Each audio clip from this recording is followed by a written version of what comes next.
మన నియోజకవర్గానికి ఎక్కువ తీసుకొచ్చాం సార్. దాదాపు 70 బాటిల్ మళ్ళీ మాట్లాడి తెప్పించామండి. Sir please sir.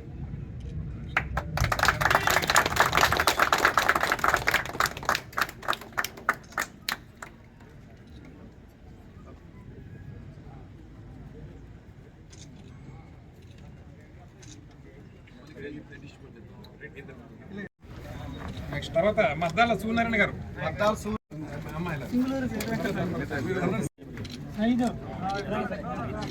Okay sir. Venkateswara Rao garu. Okay sir.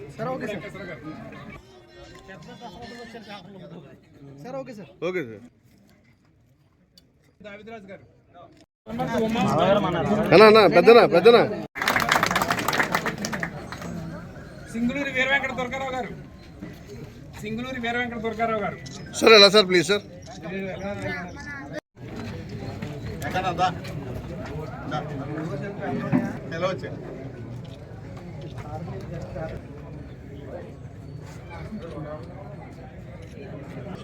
చూసు ఓకే సార్. సార్ ఒకసారి ఎలా చూడండి సార్ ప్లీజ్ సార్.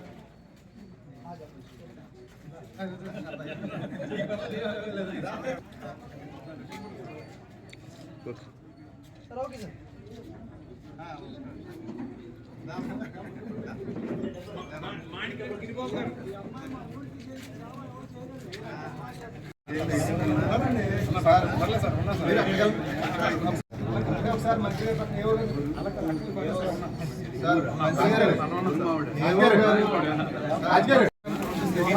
వాయిస్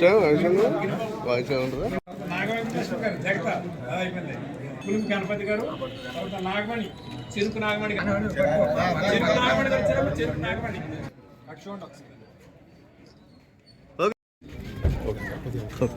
ఈరోజు సింగవరం గ్రామంలో రైతులకు సంబంధించినటువంటి యంత్ర పరికరాలని పంపిణీ చేసేటువంటి కార్యక్రమంలో నేను శేషారావు గారు పాల్గొనడం జరిగింది.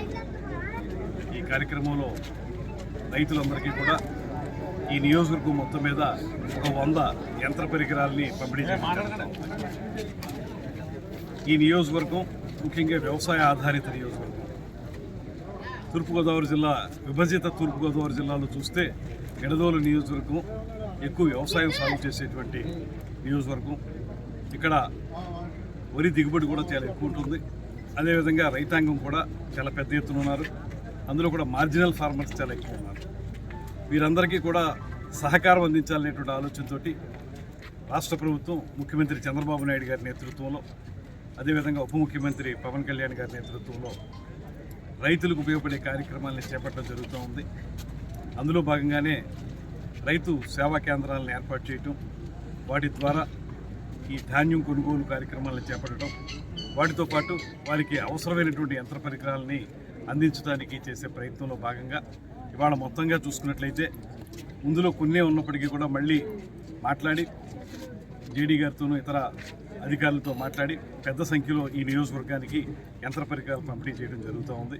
దీని ద్వారా రైతాంగం వీటిని ఉపయోగించుకుని పూర్తి స్థాయిలో వారి యొక్క కార్యకలాపాలను నిర్వర్తించుకుంటారనేటువంటి మాట తెలియజేస్తూ, అదేవిధంగా మరొక మాట, గతంలో 13,000 వరకు ఉండేటువంటి రైతు భరోసా ఏదైతే ఉందో ఇవాళ కేంద్ర రాష్ట్ర ప్రభుత్వాలు కలిసి 20,000కి దాన్ని పెంచడం, దాన్ని మనం రాష్ట్ర ప్రభుత్వం 10,000, కేంద్ర ప్రభుత్వం 10,000, మొత్తం 20,000 రూపాయలకి దాన్ని పెంచి రైతులకి పూర్తిగా సపోర్ట్ చేయాలనేటువంటి ఆలోచన.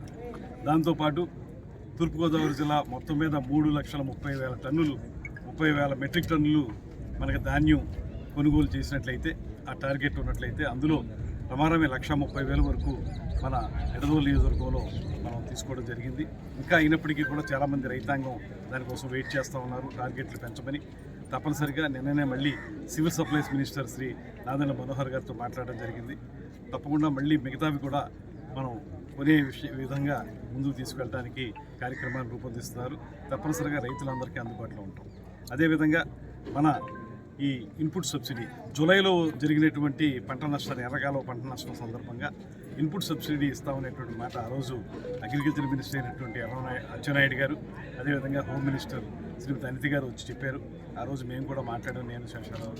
అయితే దాన్ని అమలు చేసే విషయంలో కొంత ఇబ్బంది ఏర్పడింది. జూలై తర్వాత జరిగినటువంటి ఆగస్టు నెలలో వచ్చినటువంటి ప్రమాదానికి ఇన్పుట్ సబ్సిడీ వచ్చింది, కానీ చాలా చోట్ల ఇక్కడ రావటం అనేటువంటిది కొంచెం జాప్యమైంది. ఆ విషయంగా ప్రతి క్యాబినెట్లోనూ కూడా నేను మాట్లాడుతూ ఉన్నాను. అదేవిధంగా శేషారావు కూడా ప్రత్యేకంగా ఒక రిప్రజెంటేషన్ ముఖ్యమంత్రి గారికి ఇవ్వడం జరిగింది. ఇవన్నీ మేము చెప్తున్నప్పుడు ముఖ్యమంత్రి గారు కూడా ఎప్పటికప్పుడు అధికారులను ఆదేశిస్తున్నారు రైతులకు వెంటనే ఇన్పుట్ సబ్సిడీ ఇవ్వమని చెప్పి. అయితే అక్కడ ఆర్థిక శాఖలో కొన్ని ఇబ్బందులు ఉన్నాయి. గత ప్రభుత్వం చేసిన పాపాల తాలూకు ఫలితాలను ఇవ్వడం మనం అనుభవించాల్సి వస్తుంది. ఆర్థిక శాఖ మొత్తం చిన్నాభిన్నం అయిపోయి ఉంది. అక్కడ ఖజానాలో రూపాయి లేకుండా నొల్లుకుని వెళ్ళిపోయారు వాళ్ళు.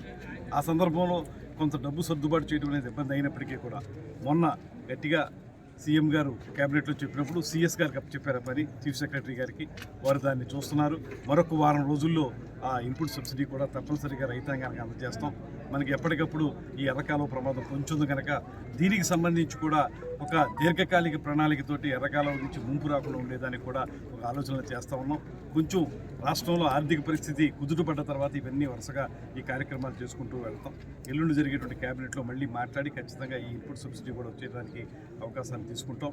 దాంతోపాటు ఇలా ఈ పరికరాలను కూడా పెద్ద సంఖ్యలో తీసుకొచ్చాం కనుక రైతులను మేము కోరేది ఏంటంటే మీరు జాగ్రత్తగా ఈ పంటల్ని ఏ రకంగా పండించుకోవాలనేటువంటి విషయంలో పూర్తిగా మీరు కృషి చేయాలని, కౌలు రైతుని ముఖ్యంగా రక్షించడానికి ఈ ప్రభుత్వం కట్టుబడి ఉంది. కౌలు రైతుకి పూర్తి స్థాయిలో సహకారం అందించడానికి ప్రభుత్వం కట్టుబడి ఉంది. అందులో కౌలు రైతులు కూడా నేను మనవి చేసేది, ఈ ప్రభుత్వం మిమ్మల్ని ఆదుకోవడానికి ఎల్లవేళ సిద్ధంగా ఉంది కనుక ఈ ముఖ్యమంత్రి గారిని మీరు ప్రత్యేకంగా ఆశీర్వదించాలనేటువంటి మాట మీ అందరికీ తెలియజేస్తూ సెలవు తీసుకుంటాం.